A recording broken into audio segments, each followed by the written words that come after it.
Remember the 10-year challenge? It's popped up on social media a few times this year, with people sharing photos of themselves from 2009 and 2019, alongside a cute comment about things being the same yet totally different, LOL. It's a fun, heartwarming way to train machine learning algorithms in facial recognition.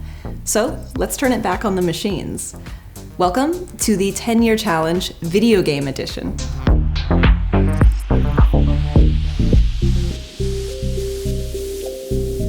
In 2009, Nintendo's Wii was handily outselling the Xbox 360 and PlayStation 3.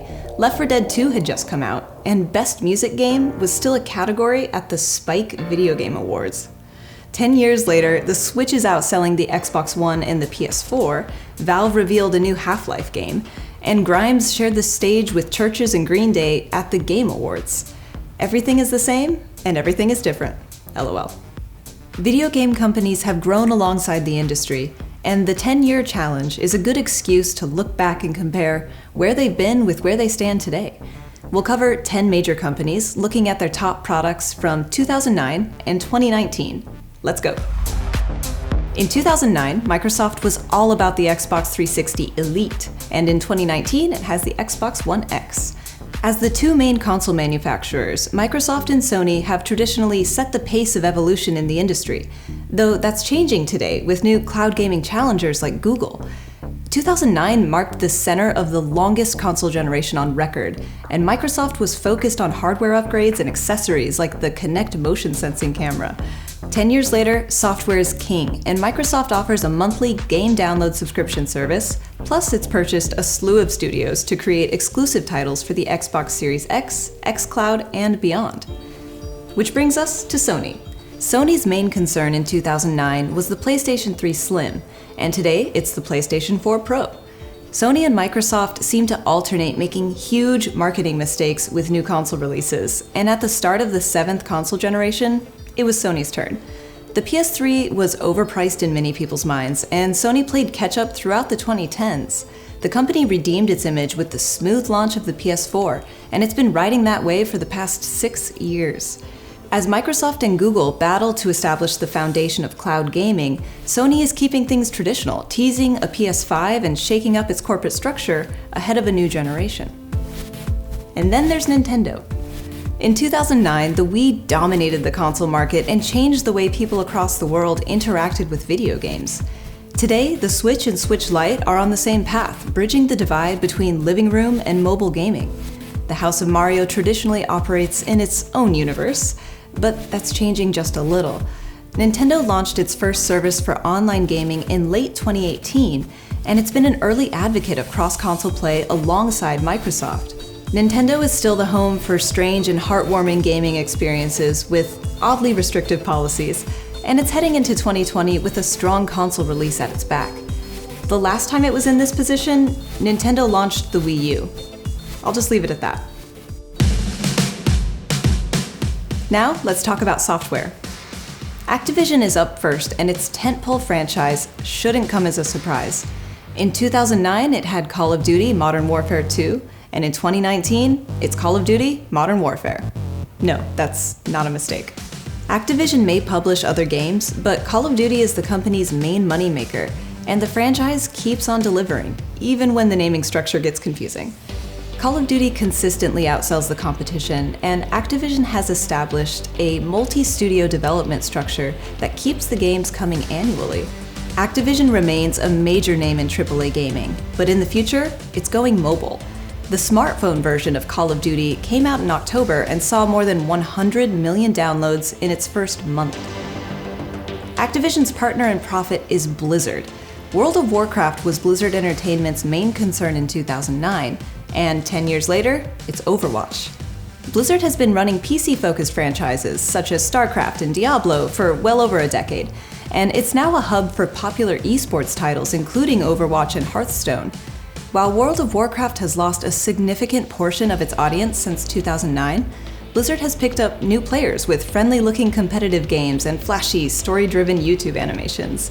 When all else fails, use the Pixar method. Next up, Ubisoft.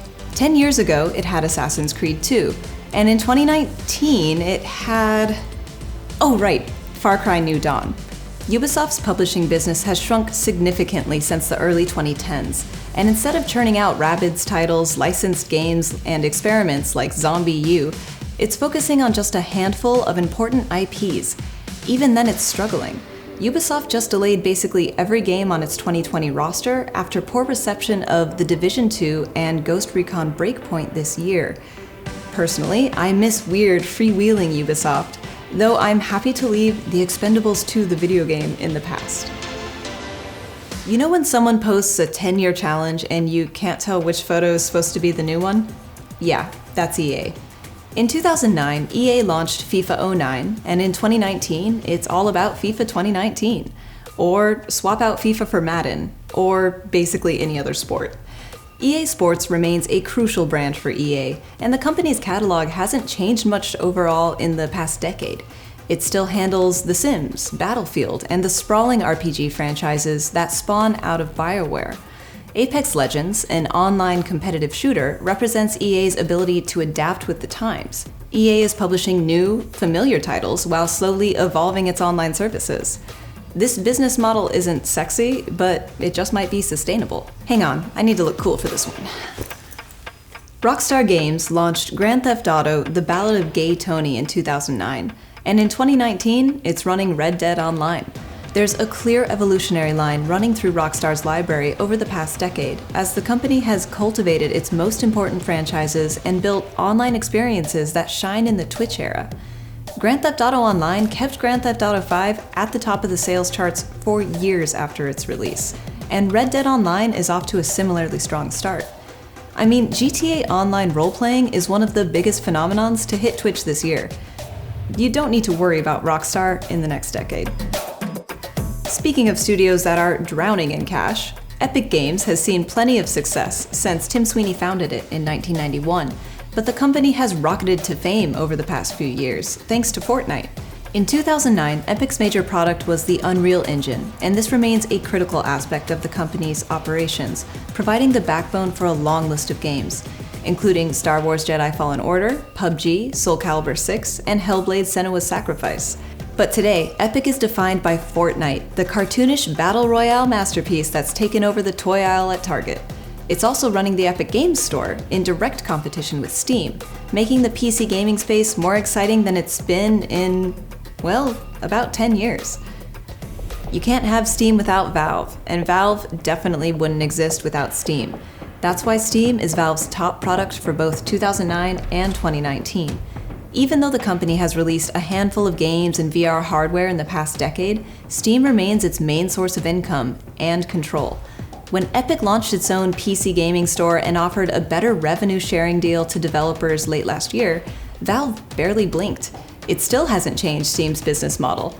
Valve also has a handful of legendary franchises at its disposal, including Half-Life, Portal, Team Fortress 2, and Left 4 Dead. And players have proven they'll wait decades for updates. That's enough looking back.